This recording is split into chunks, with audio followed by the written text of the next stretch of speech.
Good evening. My name is Chris Pfeiffer, and I'm serving as the chair for the Fire District 6 Board of Fire Commissioners. I'd like to welcome you all to this evening's joint Board of Commissioners meeting for Clark Cowlitz Fire Rescue and Clark County Fire District 6. I'd like to call the regular meeting to order, and if you would, please join me in the Pledge of Allegiance.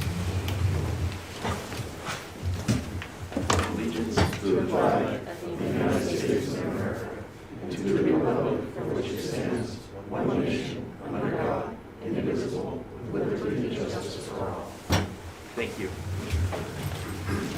I thought I'd take a brief moment and provide some introductions for folks from Fire District 6, and then I'll pass things over to Chairman Chun for some introductions of the Clark Cowlitz folks here in attendance. Myself, Chris Pfeiffer, Board Chair. Commissioner Brad Losbeck is with us as well. Commissioner Rocky Haynes is attending virtually this evening. Fire Chief Kristen Maurer, Board Secretary Dave Taylor, Assistant Chief Sean Newberry, Assistant Chief David Schmidt, and Assistant Chief David Russell are all here. So I'm Commissioner Stan Chun, Chair of Clark Cowlitz Fire Rescue, Commissioner Bob Johnson, Commissioner Larry Bartell, Commissioner Dave Town, and Commissioner Ken Ayers, and our Fire Chief and Board Secretary, John Moore. Perfect. Well, at this time, I'd call for any additions to the agenda.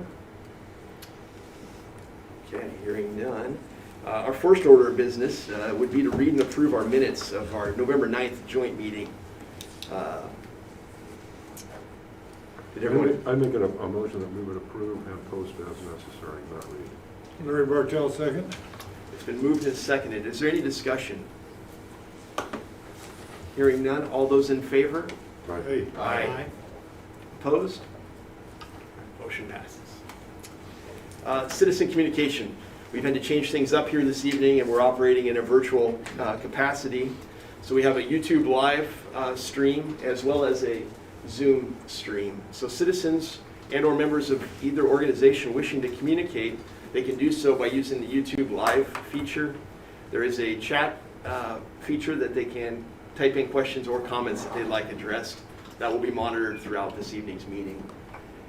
The Zoom format, it too allows for a chat or an option to speak, and we will address those as they come up. Old business is our water tender response agreement that we discussed at our November joint meeting. Since that time, a water tender has been added to Fire District 6 responses in the area, more the northwest quarter of our fire district that is underserved by hydrants. In order to further memorialize that, some testing needs to take place, and some questions have arisen since our last meeting around that. And one of the questions would be the willingness of Clark Cowlitz to formalize an MOU for that agreement regarding that water tender. That way, once the testing is complete, we can memorialize that, and the Survey and Ratings Bureau can come in and reassess that area. I would wonder why we would enter into an agreement. We have mutual aid across the entire county now. We're mutual aid with District 3 on tenders. They're mutual aid back with us. We're mutual aid to the north. Why do we have to have a written agreement? Well, the mutual aid is different than the first response. How do you mean?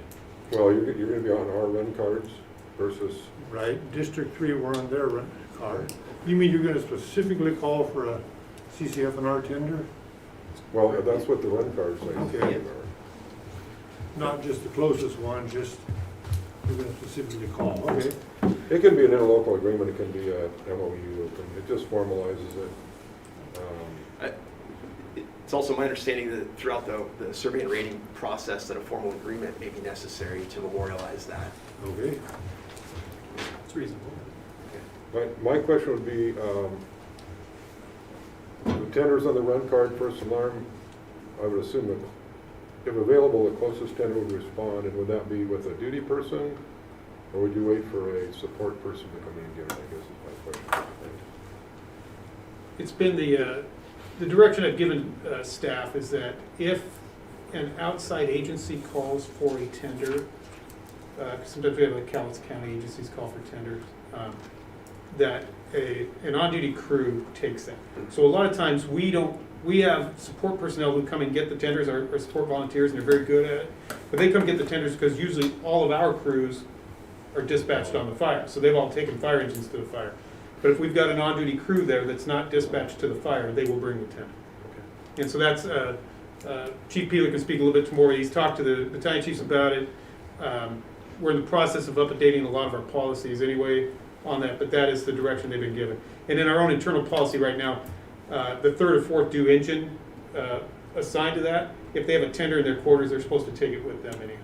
Cool. So, but yes, it's a long answer to a short question. Yes. Okay, perfect. Okay. Perfect. Chief, can you speak to the testing process or the timeline associated with that so that we can move that process along? Yeah, so in order for District 6 to get credit through WSRB, we need to be entered into that MOU with Cowlitz Fire and Rescue. And then there's also a testing process that you need to be able to pass with WSRB. So that would be tested on your water tender with your personnel. And we would like that commitment and that testing process and MOU to be completed by February 28th. And we're curious if you could meet that deadline. I'd have to see what the testing entails and set that up with our folks. And I think just like anybody in the fire service, they like to practice a little bit first before that comes along. So, I mean, that's 6 to 7 weeks out. We should be able to do that. But let me see what the test actually entails, and I can call Eric Cunningham from WSRB and ask him how do you want to go about it. Okay, great. Thank you. I would only suggest that before we jump off the bridge, we've already tested, would they accept that test without having to retest? I would ask them that question first. Not just say, hey, we want to set it up, but will you accept what already exists?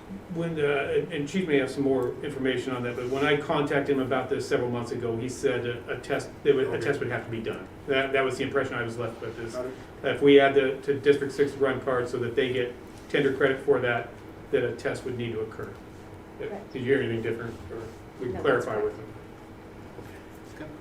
Great. All right, thank you. Next on the agenda is the limits of the fire response from Fire District 6 into Clark Cowlitz Fire and Rescue. Since our last meeting in November, we've seen a decrease in the overall utilization there, and that's largely being attributed to the battalion chiefs and their handling and triage of those calls. That's left an improvement in response reliability, and so I'd like to thank all battalion chiefs from both organizations and the work that's gone into just the triage of calls and the utilization of resources. So, thank you.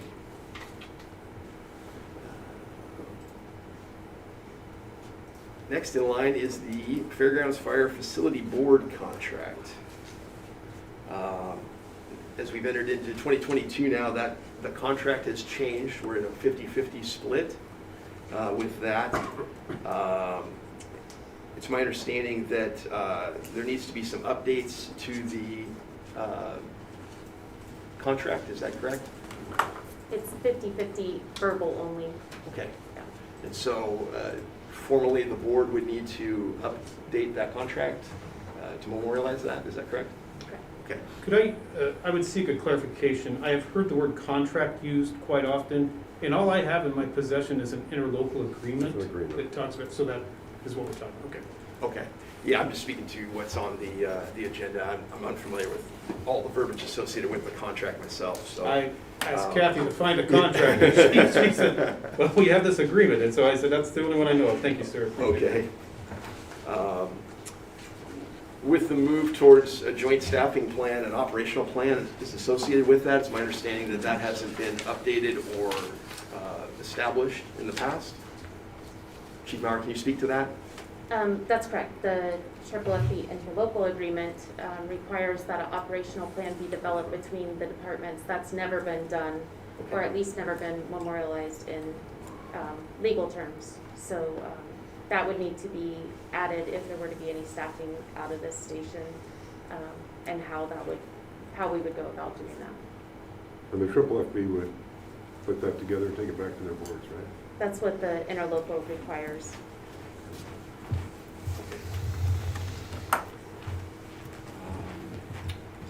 what would that process look like if we're moving towards a June 1st potential staffing arrangement? Well, the FFB may have to meet more than monthly Okay. to get through that, or at least the chiefs meet interim. Okay. But until we have a good idea of what Clark Burr has ideas about for staffing, it's hard to build that agreement. But, you know, that interlocal has been it's been active for about 20 years, but that portion of that interlocal has never been completed. It was never developed, okay, all right.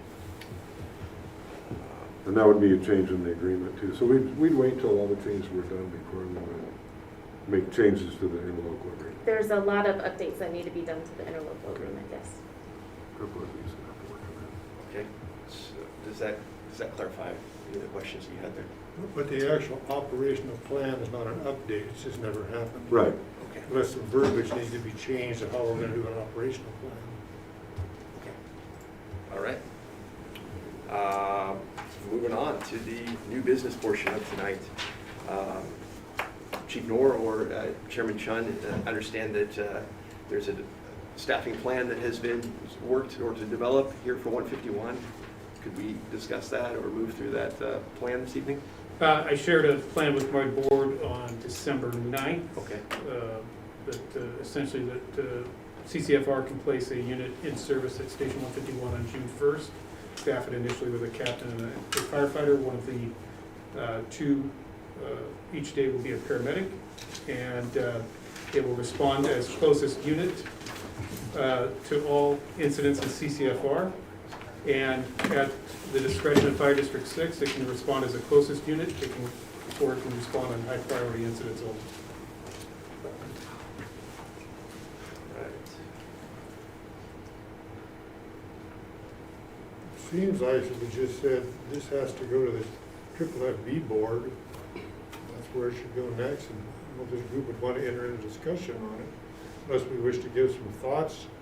But each board's gonna have to make a decision and send their representative forward, and then be dealt with the operational plan, Okay. I would think. So is it gonna be an engine or a squad and a tender or? We would put an engine there. To get the best WSRB credit, you should respond to fire engine. And, you know, currently our minimum staffing is 2-person engines. So it would not be unusual for us to have an engine there. But Chief, we're only talking, not full-time, we're just talking partial time now, is that correct? What our board- One 24-hour shift, you know, both departments run 3 platoons. So on one platoon, one 24-hour shift out of 3. Initially, that's, you know, I was tasked with when could we do this? June 1st is when we can do this. So have you made a decision to do it, or it's something you're still looking at? So the board, at our last regular meeting, decided to move forward with that plan. So So that makes the FFB's plan a little more urgent than, okay. That's why I asked the question. The FFB's got some work to do there. yeah. Okay. All right. Just urgent may be the wrong word. We said that's as soon as we can do it by. Yeah. If it doesn't work, if something District 6 needs to tweak or do or make it better, I'm sure this board would, speaking for myself, would be willing to discuss one of their starting dates would work best for everybody. Yeah. Or if not, June 1st would certainly work good for us. I know that we're giving consideration to an EMS levy renewal currently, and so I know that that's one of the things that we're working through presently. Are you working through that same process as well, or decision-making process around that? Is that? We've held a workshop on it. It's on our current agenda for next meeting. It's this Thursday again. So we're actively talking about it. But the board has not made the formal decision to move forward with. We just, at our last board meeting, we made the decision because we're gonna throw resources at it. Sure. And we didn't want to throw resources at it if we're gonna, it's, you know, and for us to do something out here, there's no way we could commit to anything until after the EMS levy is $5 million of our budget. if for some reason it didn't pass, then we go back to Plan B, so. Sure.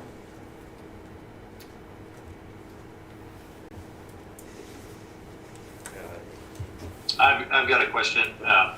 Is this, the staffing you're talking about, is this guaranteed staffing? Or is this if you have extra people, I guess, just what happens if you can't fill the shifts? These are existing employees that we have. We have enough employees to do it. We staff some of our rigs at 3 some days, so it's pulling some people off some other rigs to staff it down here. But the employees are, I don't want to say they're on shift now because we have some new hires that were hired to replace some retirees, some new positions and things of that nature. So they are currently in the training process, just finishing up days before moving to shift at the top of the month. But they'll be ready to go by June 1. Is this something going forward that we would set an evaluation period for? Is this something we would, consider as a long-term move? Is this something, how would both departments like to evaluate its effectiveness? I think in our last resolution, the motion that the board took to move this forward, Chair Chun was very explicit that, we need to do regular analysis of the call balancing to see where that's at. And I want to be able to look at where does that rig actually go, right? So we can look at a theoretical map and GIS can say that we think you'll go here. But it would be an opportunity to proof it out, to actually look at and say where, if there's a rig responding from here, how far does it make it? Where does it bump into the other response zones? How, is it saving time? What's it doing with the call volumes and things of that nature? So it's an opportunity to get some real data, and I want to follow that closely to see what it's doing. Would you suggest something like 6-month intervals, or what's generally the accepted practice for 3 to 6, 3, 6. for the data So- to help with that? We said regular intervals. I was expecting at least a verbal readout by a month with a more formal reevaluation as needed. So I would assume that with just 2 people here, with a type 1 or 2 call, 194th Street, we would still sit an engine as we do today because it would be second closest, is that right? So depending on the type 1 or 2 call on 194th Street, The trailer park. you may not. You may not. And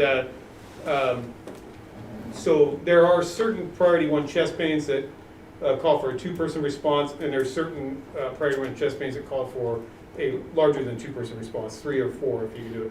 And so there may be times that a unit would be pulled to that, yes. Which is fine. I just was curious that there would still be some calls that we would respond in the area that we've been responding in based on the type of call. I would say on the surface, yes. I'd have to look and see how it picks that second unit, and I don't know if, Chief Peeler, if you don't know right now, I mean, we can talk about it later, but if it picks the closest unit, I'm not sure how it picks the second unit, if it picks it the closest on the priority 1, 2. Okay, so yes, there would Which be. is fine. Yeah. I mean, that's what we're doing now. And I would assume for Rex it would be 2 units. Yes, usually. Like 5, okay. One of the things that, and I'm not sure what your agency does. I know some of the agencies in the county that when they regularly staff at 3, there's certain car crashes that get a single engine response, and there's certain car crashes that get a 2-engine response. A lot of times it's location, always on the freeway or divided highways, and then the level of crash, priority 2 crash versus a priority 5. If the rig were to have 3 people on it at a given time, it may only pull 1 engine instead of 2. It'll be interesting to I have evaluate it. A new person question. A priority 1 chest pain, is it different for Clark Cowlitz than it is for Clark 6 as far as a response? I guess I don't understand that when you said that a priority 1 can have, some priority 1s can have 2 and some need 3. or So 4. it's specific to the call type. So I guess I should say when I hear chest pain, a lot of times, and I apologize, I'm thinking cardiac arrest once in a while too. So cardiac arrest gets 2 units to get enough responders on scene to do pit crew CPR. A chest pain will oftentimes just generate a 1-unit response in it. Without getting too much in the weeds, Chief, are there other examples that might point that out? No, and medical calls, the only ones on our response plans that require 2 units on initial dispatch is a cardiac arrest. So, Commissioner, each district can set what their response is to certain priority types. So, a priority 1 cardiac arrest or chest pain may generate 2 units in some agencies. Some agencies may only send 1 unit on it. The agency gets to pick what they send on that call type. Okay, thank you. Can we go back to the staffing question? I heard you say that you're gonna try to staff it and you're gonna reduce your 3-person engine companies to 2-person engine companies, but I didn't hear that that was guaranteed every 3rd day. So if you had people out on injury, would this station get shut down? No. Or are you guaranteeing staffing at this station? We will staff it on our days as a regularly staffed unit. So we went through a period of time in 2017, I believe, where we had to brown out a company a couple times due to some staffing issues and budgetary issues. We haven't done it since then. So we staff all of our units, all of our committed units every day. So that if we say we'll be there on that shift, we will be there on that shift.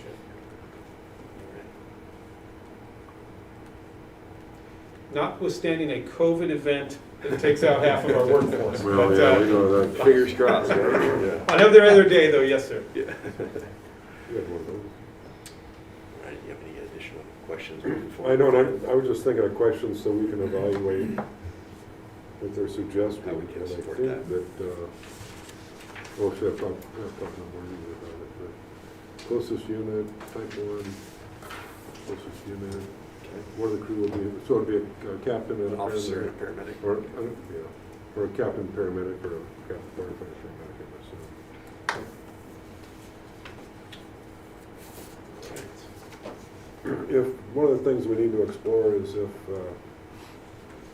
it's gonna get staffed on a 24-hour basis, the FFP needs to take, I'm getting ahead of myself, but we have to give the sheriff's office some notice to vacate some of the rooms that they're currently occupying, and the truck bay, to make sure we can drive through, the officer can drive through. We do still have a diesel fuel tanker that can be utilized, right? There's one over. There's one out there, is there any Yeah. fuel in it? We missed. There's some logistical stuff I'm sure we have to talk about, but. We have a new logistics chief, began January 1. Dan Yeager retired, and Dan was a wealth of information about the station. And so we've not lost his phone number, he's not changed it yet, and I hope that's the case. So, but there's a lot of things we lean on Dan for on that. But Abe Rommel, Chief Rommel, is a new logistics chief, and so he's getting up to speed on that. But we did tell him that with this proposal, my expectation would be to start sooner than later, to start lining out what's it take to get somebody in a station. So, you know, any agency that's ever opened a station or closed reopened a shuttered station, there's a lot of work that goes behind it. You don't just show up that first day with an engine. So I appreciate that we're thinking along the same lines of there's a lot of things that need to be done to make that first day work well. And Brad, I have to agree with you, the hardest part of this agreement is probably gonna get the sheriff out. He has pretty well moved into every office, and Well, the doors have been turned into offices. And I don't know if we have an interlocal agreement or a contract with them, but I think we have to give them 90 days and you have no choice. yeah, well, I guess, but I'm saying the rooms have been undone, some of them, they're no longer dorms. That has to be all readdressed, and so what we're gonna do. Where did the beds go and all that stuff? That'll probably slow us down more than anything. We'll have to start on that right away. So Commissioner, Chief Rommel is listening in from home, and he texted me that yes, there is a diesel tank here. Well, I mean, if you're gonna have an engineer, it's pretty nice not to have to go to your place at midnight to get fuel if there's a tanker, so. If it gets empty, somebody will fill it up.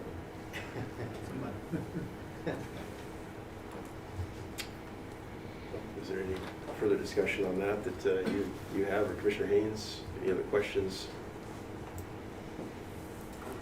Triple FB's got a lot of work to do. I think so. Can I ask one clarifying question? Sure. So when we work through the triple FB to redraft contracts, we both contract with Brian Snurp. Okay. And I just want to make sure that as we're working through those and getting legal advice, that that's split 50/50 Okay. or split? Okay. Yeah, I think that's a reasonable.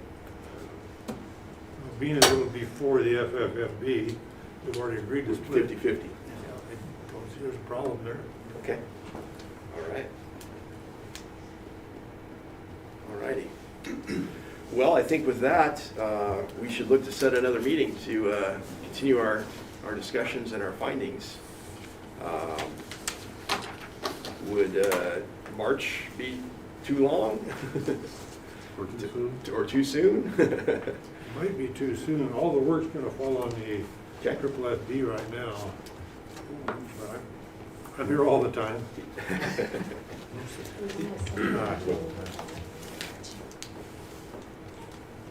Yes, there's a triple FB meeting tomorrow, Okay. and in 2 months, the second Wednesday of March would be the next triple FB meeting. So I think tomorrow we can kind of line out what are some steps we have to take in the next 2 months. Okay. Get back together, and as Chief Maurer said, there's probably gonna be some additional meetings thrown in there We to might have to do once a month. Okay. but I would say that after the March meeting, we can see where we're at with that. Okay. And just to, kind of coattail what Commissioner Bartell said, I was tasked with bringing a date of what's the earliest we can do with that. Okay. And that is the earliest date we can do. But if we, in this process, say, hey, it looks like another date looks a little better, Okay. we can look at those things too as we work through this. I think that that very likely could happen. So I think that's very reasonable. Yeah. Sure. So we'll wait to hear back from the triple FB meetings to establish our next joint meeting.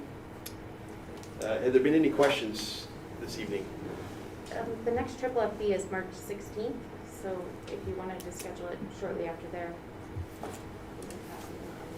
Probably should. After or before? Say, let them work for a while. There's no sense of us meeting too quick. Okay. And if there's no reason to meet, let's not meet. But I seem like the day on Tuesday is the 22nd. It's right after the meeting. The 22nd is not awesome for me. The 29th would be preferred if we need to do it Tuesday. The 29th, commissioners might work well because we have a meeting on the 24th. So whatever's coming out of the triple FB meeting, I can brief the board on it at our meeting on the 24th, and if that works for the rest of the commissioners, if the 29th works, it'd probably be a good way to get updated on it. Okay. We can set that for March 29th then at 6 p.m. here.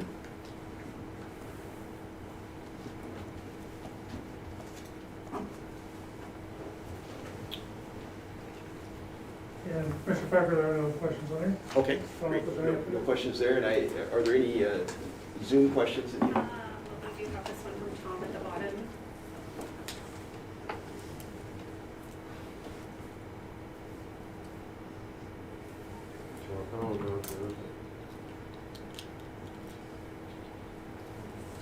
Okay, well,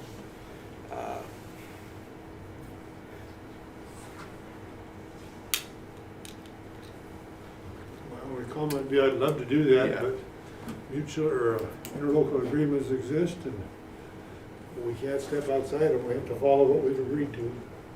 I think we're making strides towards that common goal, and we are seeing a timeline in place to work towards that. So that's the only thing that I'd add. Sure. No, we've identified the need through our meetings here, I think, to staff this, really through several different ideas.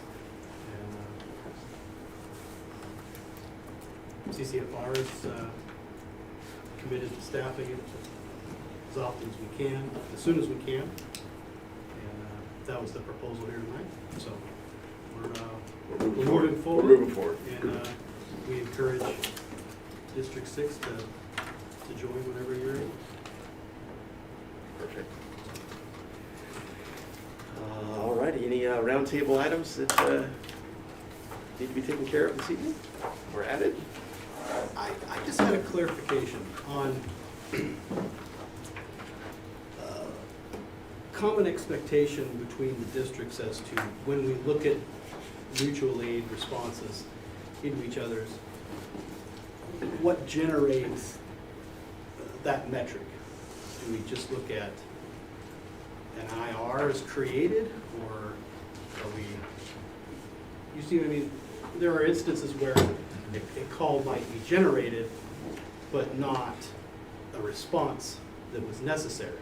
So I don't think it's fair to be counting those types of calls back and forth to each other as we evaluate mutual aid between us. I think if Commissioner likes, we could put that in the operational plan as part of, or some type of plan. I think what we're getting at is, somebody gets tapped out, and then they say, hey, people are going POV, they don't want you. And you never made it to the rig and out the door. Is that a mutual aid call? No, So okay. we try to say, where is it? I asked Chief Peeler to run it for us and see how many calls at the 3-minute mark. So you kind of say, is 2 minutes, because all of our agencies have a turnout time goal. The national standard is 60 seconds for EMS, 90 seconds for fire. Some people are in some different places on that. But so you're not even rolling a wheel till then. What is that reasonable time to say? And so we broke it down at the 3-minute mark, and I'm certainly would be willing to talk about that. But so what generates a true mutual aid? Certainly it's not, well, we made it to the address and we got canceled en route, or canceled at the door. You're out of service for 6-7 minutes on that. That's out of service. So I think we'd entertain that to just kind of have a common and create some common benchmarks that we're all measuring the same thing on. We don't count responses that they don't actually leave the station on. That's Okay. not a response. However, if they were to respond and they were to be canceled because someone was going POV, that still puts us out of position, that puts us out of our district, that is a response. So we don't necessarily have to make it to the call. But if we're out of position, we're on the road, that is a response. And that's how we do it. We've never done, they're in the truck bay and get canceled. How do you determine when they've left the station? So any call that they've gone en route to? Yeah, because that will generate their reports. Okay. Is that accurate? Yeah, that's what we've used. We've also looked at, longer response times, and we've also looked at on-scene times as well.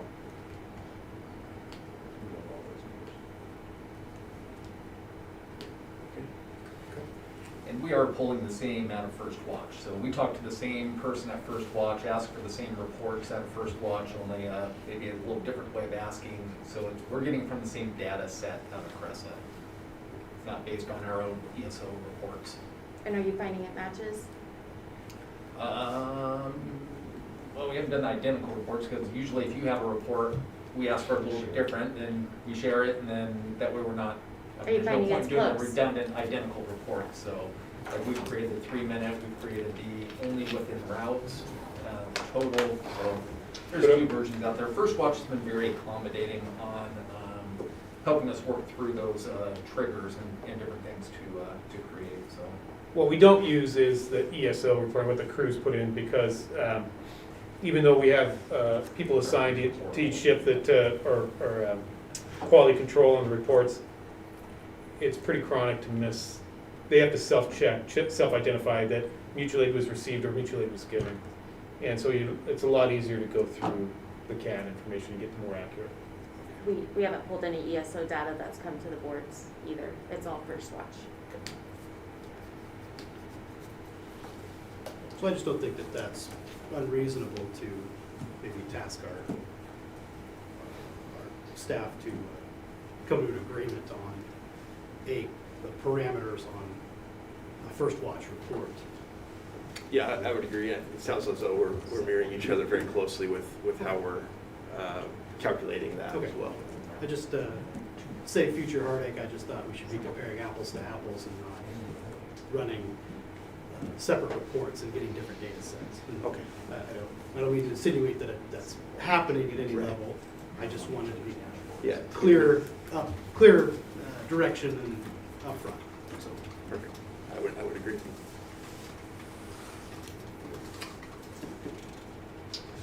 Looked like another question came in, I'm not sure if Aaron's able to answer it there, or? They were just asking how they obtained minutes for the meeting, since the audio was garbled. Okay.